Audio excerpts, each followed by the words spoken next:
আমাদের ক্যামেরা পার্সনকে বলবো সেই ছবিটা দেখাতে, যেখানে এই দুর্ঘটনা ঘটেছে প্রার্থনার সময়, সেখানে বড় বড় কাঁচ পড়ে আছে, এখনো সেই জায়গাটা কাঁচ পড়ে আছে, আমরা দেখতে পাচ্ছি সেই ছবি। কত বড় কাচের টুকরো এবং সেখানে এখন রাখা আছে, কত বড় কাচের টুকরো সেই রাখা আছে। এই কাঁচ ছাত্রর গায়ের ওপর এসে পড়ে প্রার্থনার সময়, এবং সেখানে আমরা দেখতে পাচ্ছি সেই ছাত্র একজন ইনজিওর্ড হয়ে হাসপাতালে ভর্তি, একজনকে প্রাথমিক চিকিৎসার পর ছেড়ে দেওয়া হয়েছে। একটা স্কুলের এই অব্যবস্থার ছবি আজকে যারা অভিভাবক তাদের একজন ক্ষুব্ধ করে তুলেছে, উত্তেজিত করে তুলেছে। আজকে আরো একবার স্কুলের সামনের ছবিটা দেখাতে বলবো, যেখানে প্রচুর অভিভাবক যাদের এই স্কুল কম্পাউন্ডের মধ্যে ঢোকার কার্যত অধিকার ছিল না, তারা আজকে ঢুকে গেছেন এবং প্রিন্সিপালের সঙ্গে সরাসরি তারা তর্ক করছেন।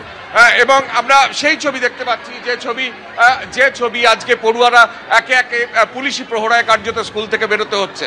এবং সর্বশেষ পরিস্থিতি কি এখন? ঠিক আছে, একটা মিটিং হয়েছে গার্জেনদের সঙ্গে, প্রিন্সিপালের মিটিং হয়েছে, প্রিন্সিপাল মিটিং করবেন বলেছেন।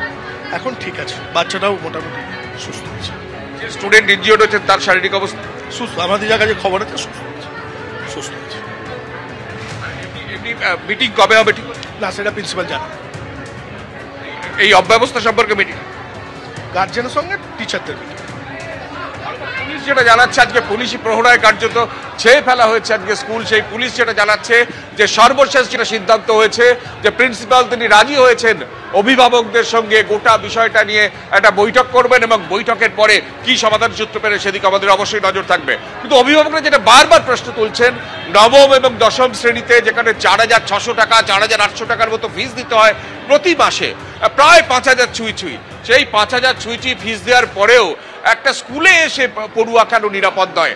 এবং স্কুলে প্রার্থনার সময় স্কুলের কম্পাউন্ডের মধ্যে একজন পড়ুয়া জখম হচ্ছেন, স্কুলের কাঁচ ভেঙে পড়ুয়া জখম হচ্ছেন, স্কুল বন্ধ রেখে যেখানে রিপেয়ার করা হয়েছে বা সংস্কার করা হয়েছে তারপরেও এই স্কুল কর্তৃপক্ষের উদাসীনতা কেন, তা নিয়ে প্রশ্ন উঠেছে। এবং রীতিমতো আজকে অভিভাবকরা যারা ছাত্রছাত্রী বা তাদের সন্তানের জন্য অপেক্ষা করেন স্কুলের বাইরে, তারা কার্যত স্কুলের ভেতরে ঢুকে পড়েছেন, এবং ঢুকে পড়ে আজকে প্রিন্সিপালের সঙ্গে রীতিমতো বচসা, রীতিমতো তারা সাজেশন দিচ্ছেন। এবং শেষমেশ পুলিশি হস্তক্ষেপের সিদ্ধান্ত হয়েছে যে অভিভাবকদের সঙ্গে স্কুল কর্তৃপক্ষের বৈঠক হবে, এবং বৈঠক হওয়ার পর তারপর এই বিষয়ে চূড়ান্ত সিদ্ধান্ত নেওয়া হবে।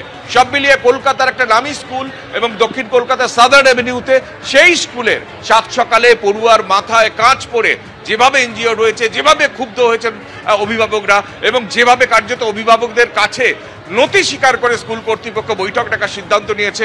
এবং সেই ছবি আমরা দেখতে পাচ্ছি, স্কুলের বাইরে স্কুলের ভেতরে প্রচুর অভিভাবক তারা ঢুকেছেন, এবং সেই আতঙ্ক নিয়েই আজকে পড়ুয়ারা আজকে ক্লাস করে শেষমেশ বেরিয়ে আসছেন।